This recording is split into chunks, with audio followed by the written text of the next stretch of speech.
আসসালামু আলাইকুম, আনিশা কিচেনে সকলকে স্বাগতম। আজকের রেসিপি হচ্ছে গরুর মাংসের বিরিয়ানি। একদম ঘরোয়া উপকরণ দিয়ে কিন্তু আপনাদের এই বিরিয়ানিটা তৈরি করে দেখাবো। খুব অল্প উপকরণ দিয়ে আর অল্প সময়ের মধ্যে কিন্তু এই বিরিয়ানি বানিয়ে নেওয়া যায়। চলুন তাহলে দেখে নিই কীভাবে আমি বিরিয়ানিটা রান্না করি। আমি গরুর মাংস নিয়েছি, প্রায় 1 কেজি হবে বা তার থেকে একটু কম হবে। তো প্রথমেই মাংসটাকে ম্যারিনেশন করে নেব। দিয়ে দেবো জিরের গুঁড়ো।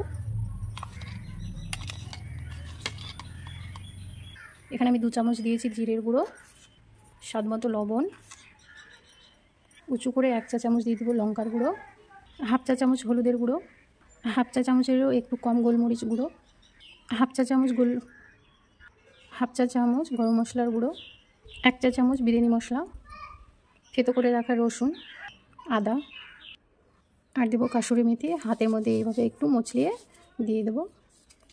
কাসুরি মেথি দিলে দারুণ একটি স্বাদ আসে। 1 বাটি নিয়েছি টক দই, এবার দিয়ে দেবো 1 চা চামচ দিয়ে দেবো tomato sauce. Tomato sauce chicken বা বিফ যার মধ্যেই দেন না কেন খুব সুন্দর স্বাদ লাগে খেতে। এবার হাত দিয়ে ভালো করে মেখে নেব।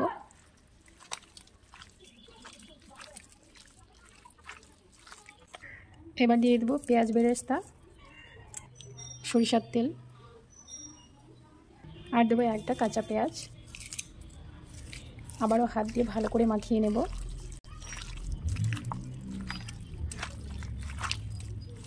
ভালো করে ম্যারিনেশন করে নেওয়া হয়ে গিয়েছে। এবার ঢাকনা দিয়ে ঢেকে আমি 4-5 ঘন্টা মতো রেস্টে রেখে দেবো।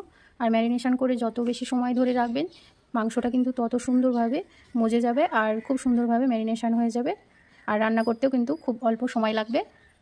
রান্নার জন্য আমি আগে থেকে পানি গরম বসিয়ে দিয়েছিলাম। এবার গরম মশলাগুলো দিয়ে দিলাম, লবঙ্গ, দারচিনি, এলাচ, জয়ত্রী, তেজপাতা আর সাদা তেল দিয়েছি, এতে করে ভাতটা অনেকটা ঝরঝরে হয়।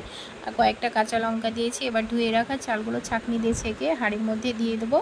আর এবার দেবো লবণটা এই মুহূর্তে দিলে ভাতের সঙ্গে ভালোভাবে কিন্তু লবণটা মিশে যায়। আর দেবো লেবুর রস দিলে ভাতের কালারটা খুব সুন্দর একদম হয়, সাদা ধবধবে। তো ভাতটা হয়ে গিয়েছে। এবার আমি ছাঁকনি দিয়ে ছেঁকে তুলে নেব একটা ঝাঁঝরির মধ্যে।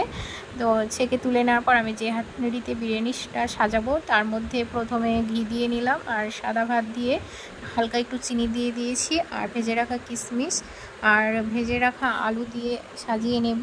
আর আমি একটা বাটির মধ্যে দুধ, হচ্ছে বিরিয়ানির একটা রং, গোলাপ জল, কেওড়া জল দিয়ে গুলে নিয়েছি, সেটাও দিয়ে দিলাম। আর দিলাম মাংসটা, রান্না করে রাখা মাংস দিয়ে তারপরে একটু পেঁয়াজ বেরেস্তা দিয়ে আবারও ভাত দিয়ে ঢেকে দিলাম।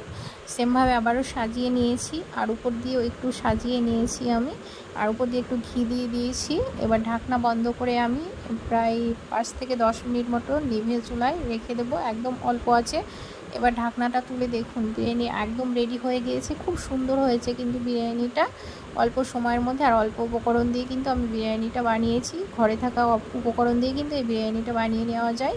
দেখতে পাচ্ছেন কত সুন্দর সেদ্ধ হয়েছে আলুটা আর মাংসটা। তো জাস্ট দেখুন, একবার দেখেই কিন্তু জিভে জল চলে আসবে, এইরকম হয়েছে আজকের বিরিয়ানিটা, অনেক ঝরঝরে হয়েছে।